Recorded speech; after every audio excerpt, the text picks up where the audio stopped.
Thank you. Good afternoon. Namaskaram, all of you. Great to have you here for this session. Uh, as you can see, this panel has three generations of authors. Each of them has produced a book, which in their own different ways talk about climate solutions, talk about newer ways to deal with climate change. I'm sure all of you are already aware, climate is actually quite a multi-dimensional problem, something that requires, multiple efforts at multiple fronts all at the same time. Also, the fact that, we have to keep in mind there's a lot that is happening on climate change, lots of positive actions, hundreds and thousands of them across the world. But when you actually add them all up, they do not add up to something strong enough to actually bend the curve sufficiently to be able to do so in the time frame that we look at. So a lot more needs to be done, and that's what the discussion is all about, how to do more on climate. And we'll hear from our panelists about what are the different kinds of things that they suggest that can be done more on the climate front. We'll begin with Avyana. She's at her age, we don't expect, people like her to be, involved firsthand with climate solutions, but she has taken the initiative. And I think, Avyana, it would be great to begin with you. And if you could tell us what exactly are you doing, one, and two, why did you even consider, how did you get here? I mean, people your age are doing very different kinds of things, but not exactly this, right? Okay, so first, I'm actually very honored and glad to be here. Second, how I began was initially, my school and my parents had planted that environmental seed in me since a really young age. So I used to have sessions on sustainability in school and no waste traditions at home. So from then on, I just started practicing, practicing sustainable habits. So say, for example, using RO water to mop your floors, creating, aerators out of plastic bottles. And yeah, so from then on, it just compounded to, create this entire climate narrative. And from what I do is basically, I run a non-profit organization called Plastic to Build, which basically focuses on repurposing plastic waste through art, education, awareness, creativity, and way more aspects. So yeah, so that's majorly plastic waste. And talking about the wider umbrella of sustainability, I have, written the book, The Effort, which basically focuses on 20 sustainable businesses and non-profit organizations that are doing something for sustainability in their own ways, so with the resources that they have throughout the world. And then I also have this podcast called Sustainify 360, which talks about climate narratives, but from a plethora of different perspectives. So from a waste worker to, someone who is an oil executive. Wonderful. So actually, her book is named The Efforts, and I think it's very aptly named. I would encourage all of you to just pick up and see the kind of things that people are doing at and all these actually add up. These are small efforts and might seem not to be too great, but actually these all add up, which become very, very significant when you look at climate actions at the global stage. So good that you're doing so wonderful. And I think from a very micro sort of efforts that are being made, I would now go to someone who deals with the macro, the climate problem at the macro stage level. Mr. Prem Shankar Jha's book, Sun, Wind and Biomass, explores the question whether it is possible for India to completely eliminate fossil fuels in a fixed time frame of the next 20-25 years and replace it completely with things like sun, wind, and biomass, which is something of a central issue in his book.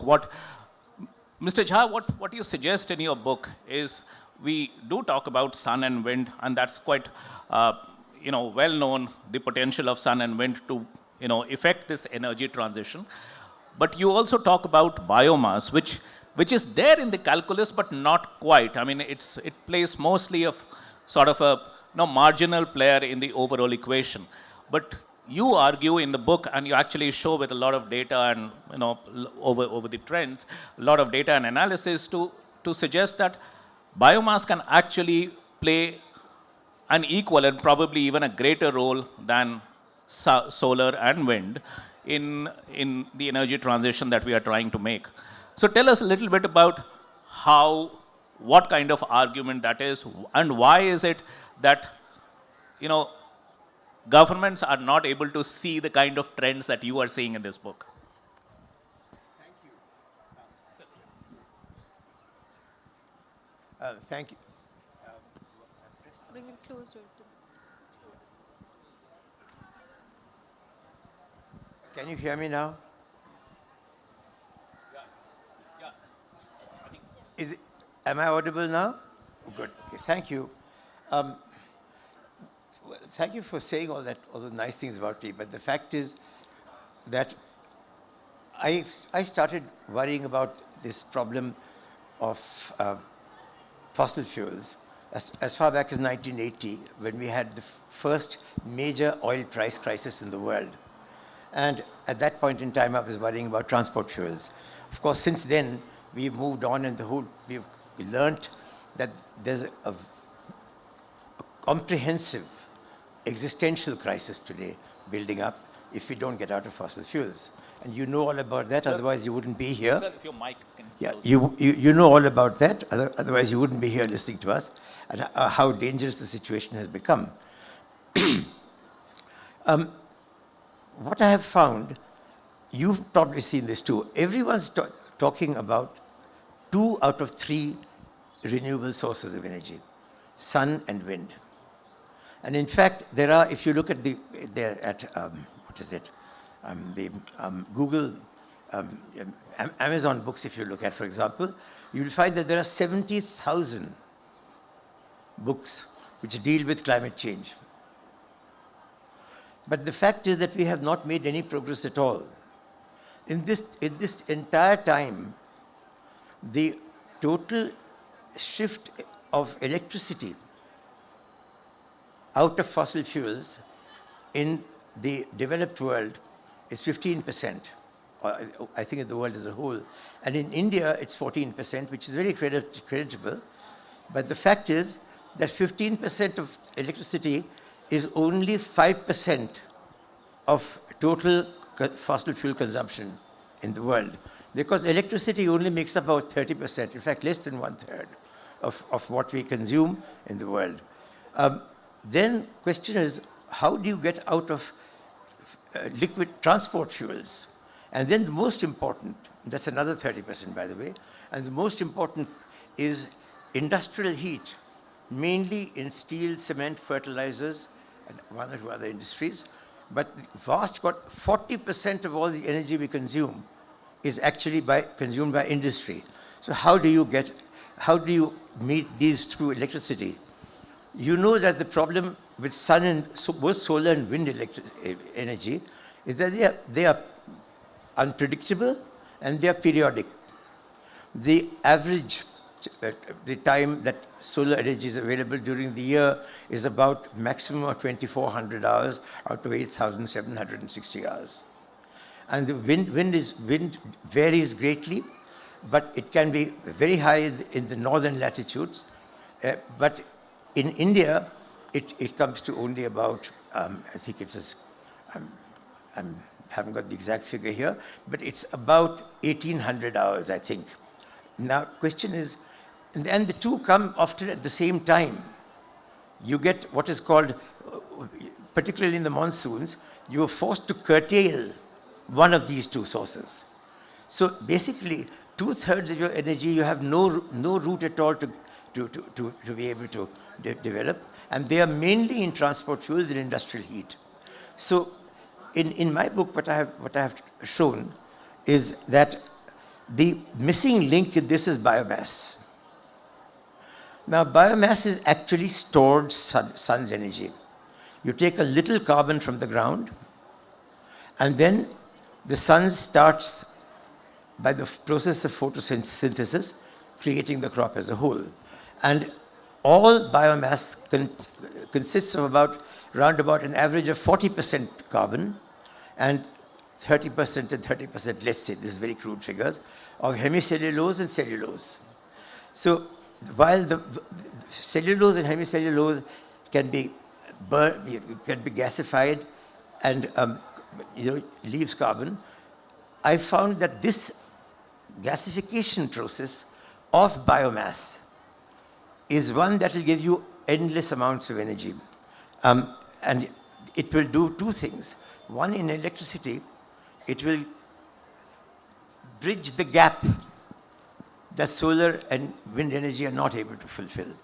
Because biomass is energy, it does what coal does for you. It gives you energy on command. The others two don't. Then the question then is, what precisely is the technology that you need here? The technology is called biomass gasification. It's really a limited combustion of biomass, and it's a sort of controlled, limited combustion using either air or oxygen as the combustant. And it gives you, instead of giving you just carbon dioxide, which is useless, it gives you, the bulk of what you get is carbon monoxide and hydrogen. The two together are known as synthesis gas. And synthesis gas is the most important single product in industry today in the world. Because just about every single synthetic product that we use, and I think most of us, half the things we use are directly or indirectly from synthetic products. All of these come out of this one combination of carbon monoxide and hydrogen in the presence of, at various temperatures, pressures, and with various catalysts. The process is called the Fischer-Tropsch synthesis. And it's well known, and it's more than 100 years old. There's nothing new to develop in this. It's there for you to use, but nobody's using it. Now, let's not go into the politics of that and the oil lobby, et cetera, et cetera. That's a whole other issue. I'm just saying this is the direction that we need to go. We need to realize that biomass is the salvation of the world, as it has been for all time. All time, humanity or life would not survive without food from biomass. Now, the rest of the biomass, the residues, forestry residues, crop residues, which we treated as waste and which all over northern India we burn and choke ourselves and kill our infants and old people with the smoke. That is actually the salvation for us in the future. Now, I'm going to stop here because but we will be coming, you can come back to us in questions time, yes. And I'll be very glad to talk about this some more. So, in fact, what you're saying is, while being a climate solution, it actually also solves a large part of your air pollution problem in Delhi, isn't it? Yeah. Many other problems as well. So, I would come to you. Mridula's, this is the third climate book that Mridula has produced, and this time a fiction, unlike your previous two. And this is called Pralay Prophecy, and the title actually, tells you a little bit of what you can expect in the book. But tell us, why did you switch to fiction? What is the kind of story on climate that you think could be told better through fiction, which is different from what you have done with your two previous books? Thank you, and thank you, JLF, for inviting me. It's great to be here. So for the last 13 years, I've been trying to... I've always been concerned that climate is seen as an elite subject, discussed in closed quarters, and the general public need to have more access, which is why I started writing in the Hindu. I didn't write in the op-ed pages. I said, look, I want to write in the Metro Plus where people actually read. That led to the climate solution, which was a general introduction for anyone who wants to pick up, knowledge on climate. But, Amitabh, you and I have been discussing that a lot of the solutions, or at least to make a dent on Delhi's air pollution, which you just mentioned, are available. Yeah. Okay, then why is the air still gray or brown or black? So in my institute, we went out and asked people, hey guys, would you vote on water? Would you vote on waste? And we asked this during a water crisis. And the majority of people said no. So, you need everyone to act on climate, and a lot of climate conversations tend to be preaching to the choir of the converted. Right? So how do you reach other people? And as a mother of teenagers, one younger and one older than you, I realized preaching's never going to help. Look, you can virtue signal till the cows come home, but you're not going to make a change. So that's the reason this fiction comes. This fiction is, I have committed readers of Watershed, okay, which is my earlier book. And one committed reader said, you've gone to the dark side by writing fiction. But tell us the climate situation that you have portrayed. No. So the Pralaya prophecy is really Watershed in fictional form. It's a fast-paced thriller which weaves together magic and climate and, a lot rooted in Indian landscapes. The action takes place in temples. So it's hopefully a non-pacey, a non-preachy, racy thriller which will give you the message of Watershed, but packaged in a different form. Look, I was trained in management. You don't reach everybody through the same channels, right? I like a sari, somebody else might like a halter top, somebody else may like a kurta. So, one size does not fit all. And this is meant for and look, a place like JLF really showcases the power of stories. And when I was hesitating saying, one answer to your question could be why fiction? It could be a middle-age crisis gone badly wrong. Okay, so but if it's not that, I think it's the power of the story well told which will get the message where it wants to go. That's why. Right. So, a fiction based on climate change is one would be a rare sort of a book, isn't it? So I think it's worthwhile to pick it up and see what is being said there. You talked about preachiness.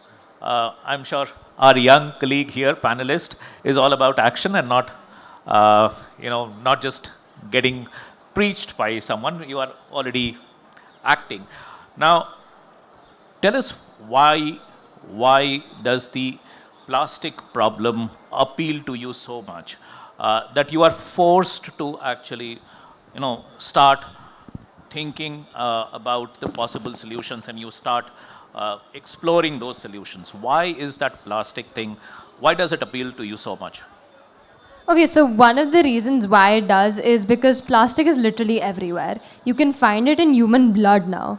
So it's literally the need of the hour, one. And two, it is the second largest cause of climate change after fossil fuel emissions. So the entire life cycle of plastic, from the production to the transport to, the disposal of plastic, emits greenhouse gas emissions. And one of the most potent greenhouse gas emissions, that too methane. So I think one of the reasons why I chose the plastic crisis was because there was a lot of awareness about it, but nobody was really doing anything. Like, we talk about, plastic in a way that's very negative and has a lot of negative stigma around it. So what I wanted to do was I wanted to create that awareness into, tangible action, something that people like me and, the younger generation can do and can follow in their own region. So, yeah. So what will you tell your friends to do? I can sense there are some friends in the audience you have. So good, tell them what can they do similarly to serve the cause that you are serving. So a few examples that I have, gotten in my own household is that I use stainless containers instead of, plastic takeaway containers whenever we're going to a nearby restaurant. We reuse plastic. Plastic is very reusable. Like, it has several forms that can be, it can be remade in.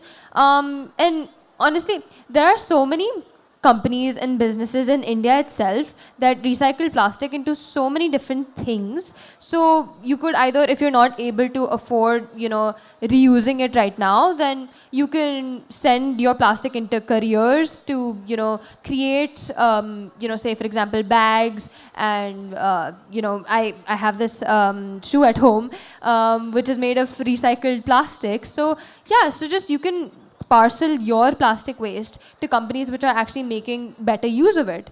So small things in your own household could make a change, and it's about time that we do start making changes. Great, great. So, may you create a cult and may you convert a lot of your friends to your cult. All success to you. Good. Prem, one of the things, and you have dealt with that in your book as well, is about the energy transition which has to happen without coming at the cost of economic growth. The growth story should not be jeopardized. And that's one of the key questions that you have addressed in the book as well. And you make the argument that, look, when you try to scale up biomass, that can be a good option. So is this economically feasible? Because that's a central question that governments around the world dealing with energy transition, finance becomes the biggest, and economic growth is often the argument to not do more on climate action. So the argument that you make and the pathway that you suggest, does it support economic growth as well? Well, sorry. Can you hear me now? Right, okay. Sorry, thank you for asking me that question. I forgot your name here. Amitabh, sir. Amitabh, sorry, excuse me. It's a problem with age, So let me just come back to what you... Does the scaling up of biomass happen in a manner which is consistent with high economic growth as well? Oh, yes. Actually, the reason why we're getting nowhere with decarbonization, that we've barely gone 5% of the way towards net zero so far, is because we actually don't know how to combine the shift with benefits to the people who are affected. And both sun and wind, the technologies have come from outside, and the developing countries have to buy it. And it's in terms, although the cost of electricity production from both sun and wind has dropped, the initial capital cost is high. And so for the developing countries particularly, this means that you have to take some of the national savings out of production lines which create jobs and create products and incomes, and put them into producing energy that you're already getting from other sources. So you have to, it's just a switch of energy, but then it takes up a large part of your national savings. So that is one reason why there's been very little progress in the developing countries. And the situation today is that 2/3 of all the carbon emissions, annual carbon emissions, are coming from the developing countries. And the biggest of them all, of course, is China. And so, in fact, it is China and India which will benefit the most from biomass gasification. Because what it will do is it will give you, first, electricity, as I said. Second, it gives you, what do you call it?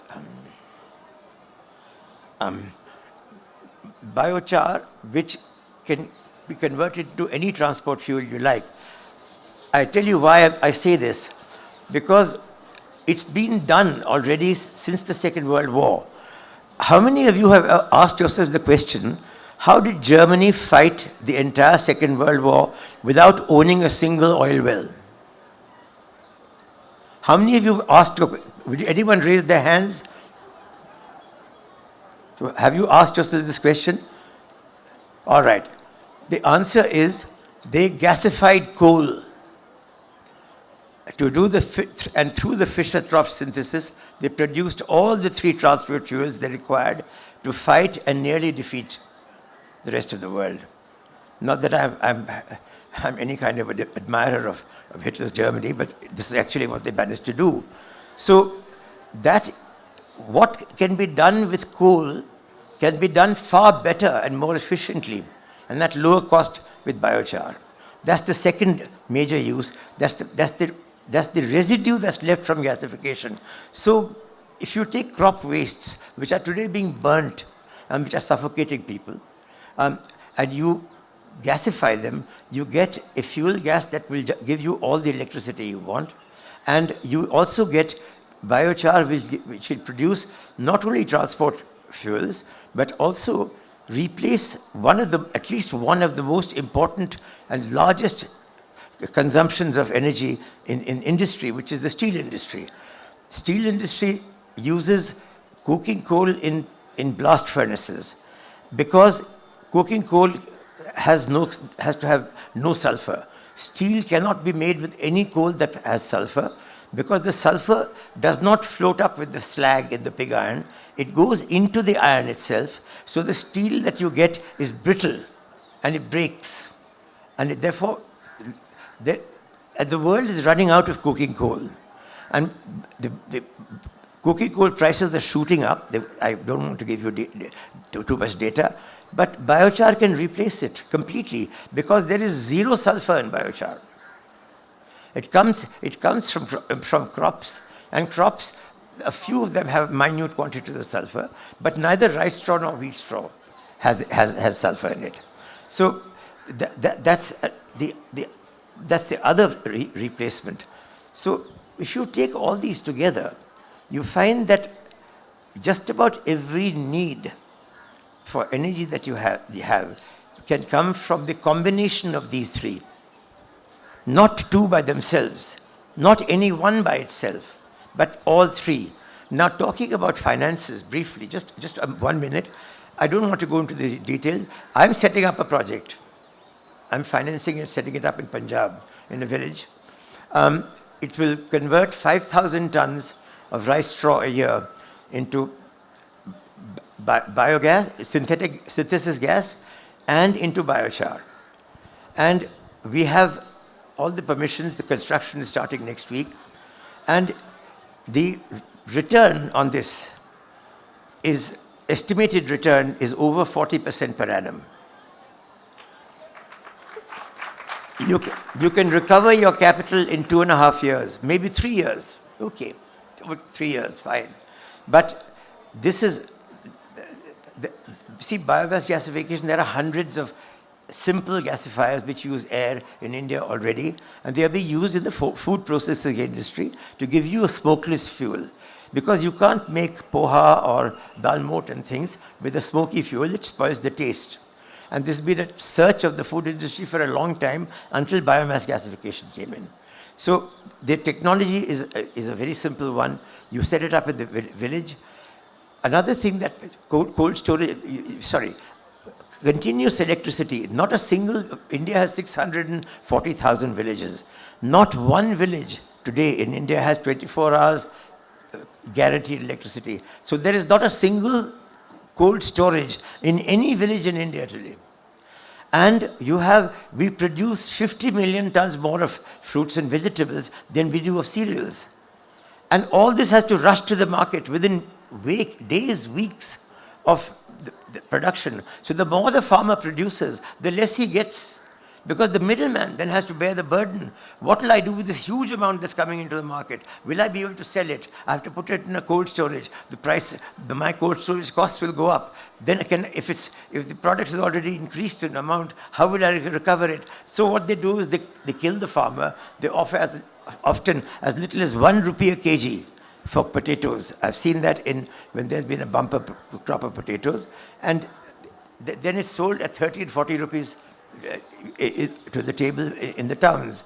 So what the cold storages will do in India is transform the future of of the vegetable farmers, who are all the poorest farmers in India, by the way, mind you. Because you need family labor, and it's the poor farmers who have surplus family labor.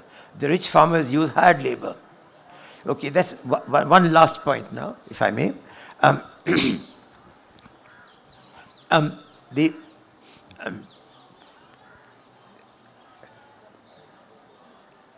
Employment, that's it. We worked out that we have got the charts of who will be working where, that just the gasifier will create about 20 permanent jobs at incomes of 10,000 to 25,000 per month, 11 months, 12 months a year, of course. 11 months is what the gasifiers will work. And so you get 20 permanent jobs per village. Think of that. 600,000 villages. Assume that 400,000 big villages put in gasifiers. That's 8 million primary jobs created in the rural areas. Now, that resolves most of the problem of unemployment that you have today, plus the fact that there's a large segment of our young people who have technical education, but it's not a high enough quality of technical education to be able to work in the industry of today, which is highly technical. So they have no jobs. There's a Skill India formation or whatever we have in India, government-assisted NGO, which recently published that more than half the graduates in India do not have the capacity to hold any job in the urban areas at all. And 83% of the people between 16 and 30, educated people, don't have jobs. So this is where you start. You have to shift. You have to shift the locus of future industrialization from the cities back to the villages, and it is biomass that will do it. Let me give you one or two more data. I think it's important, and I'm going to stop then and not say a word more. I want them to speak. You know, we're talking about plastics. 98 billion tons of plastics are emptied into the oceans every year. And yet, biomass gasification, the highest product, the highest yielding product for this is actually the plastics from municipal solid waste.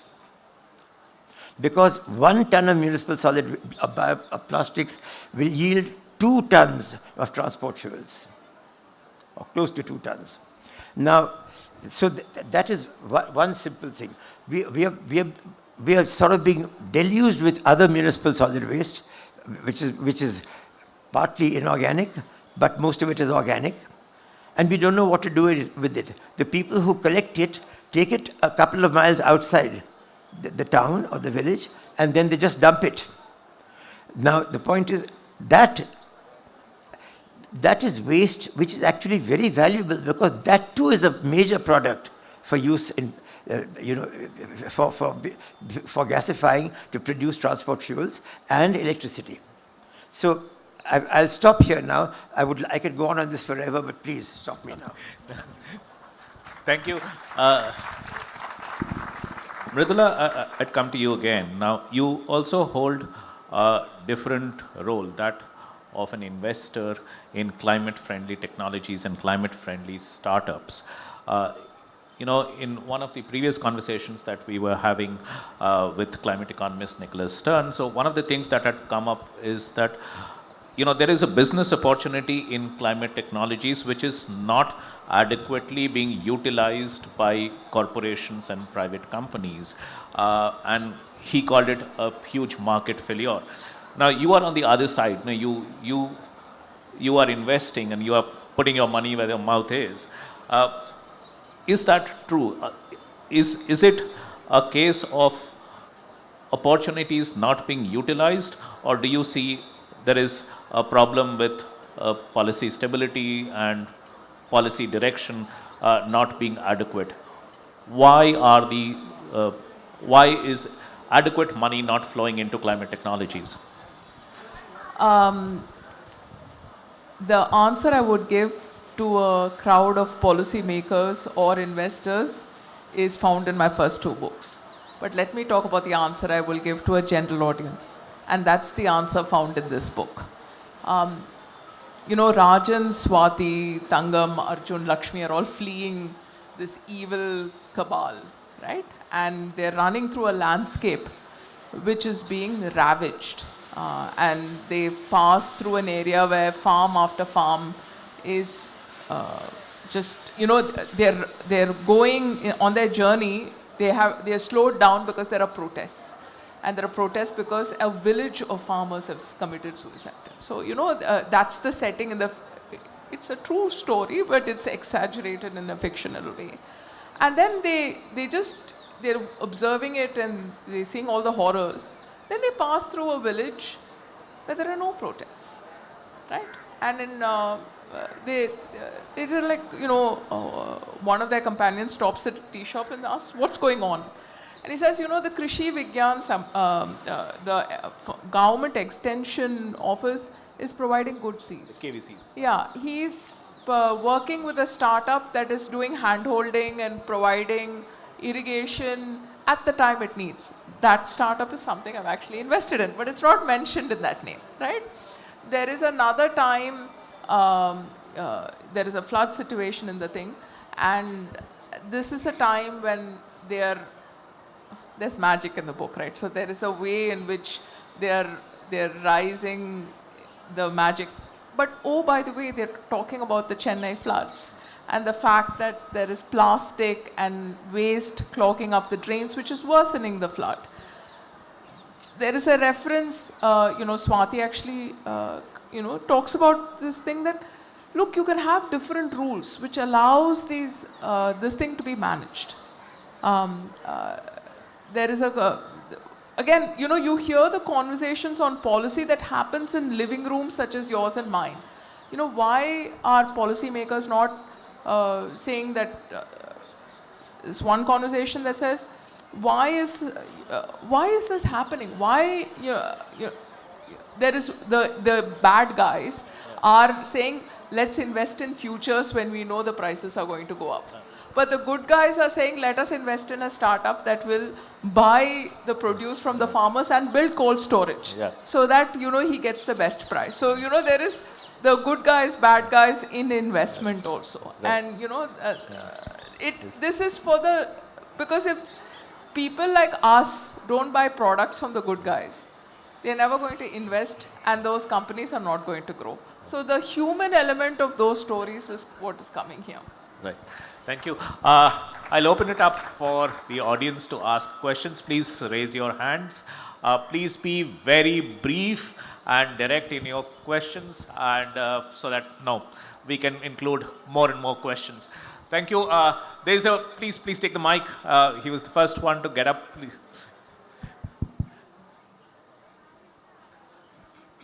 Yes, sir. Thank you. This is a very important conversation.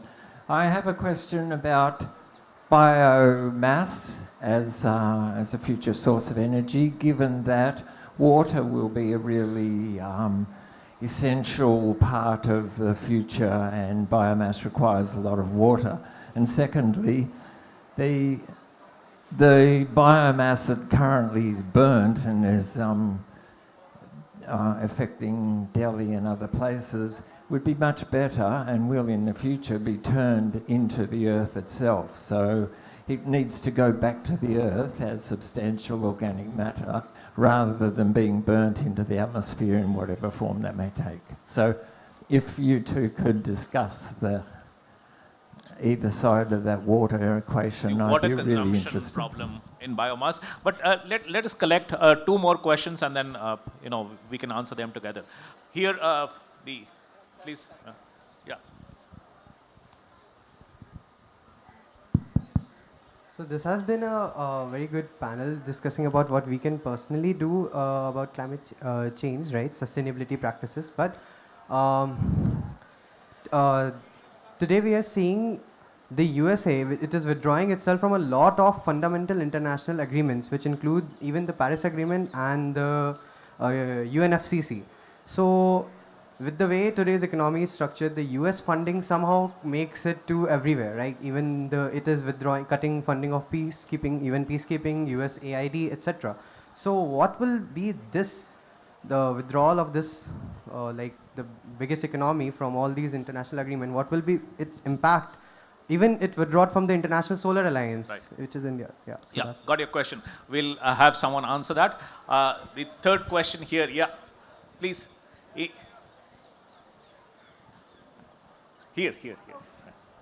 Gentleman here in the third row, yeah. Thanks a lot, and thanks to the panelists for probably the most important session of the festival. My question probably extends on the other question about water and directed to Prem. Biomass is clearly renewable, which is fantastic, we need, but doesn't it still produce carbon gases and add to our climate change problem? Right. So, yeah, so two parts. One, the water consumption and whether it still contributes to emissions, and maybe, yes, the water thing as well. Yeah. So, Thank you for asking two very pertinent questions from there and from here. Let me first talk about the question of